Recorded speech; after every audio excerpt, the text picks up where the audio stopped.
They're getting ready for the biggest electoral test before the general election in a year's time. Local council elections in some parts of the country, but a European election too across the whole UK.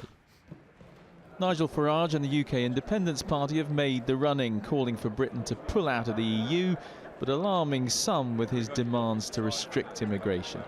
Ed Miliband for Labour has mainly used this campaign as a dry run for next year. Nick Clegg has thrown himself into this campaign, trying to make the Liberal Democrats the champions of staying in the EU, with mixed results. And the big guns have been out for the Conservatives, urging voters to stick with them to deliver economic recovery and an in-out referendum on Europe. The country will be electing 73 members of the European Parliament. And the Parliament helps make the laws on huge areas of our lives, including employment, consumer rights and the environment. And it has to sign off the EU budget, which last year was £116 billion.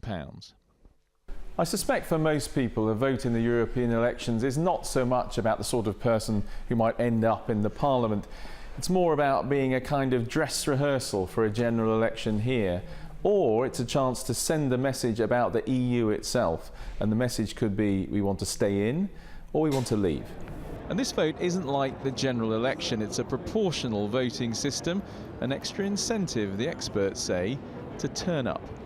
In national general elections, often some of the smaller parties like the Greens don't get a chance of winning seats. In the European Parliament, they do get a chance of winning seats. So in a sense, every vote matters. And what we see then when voters go into the ballot box and they receive their ballot paper, they'll see a long list of parties trying to stand because they feel they have a chance of getting elected. We get council election results on Friday, European results on Sunday. For a lot of people, it's going to be a nervous wait.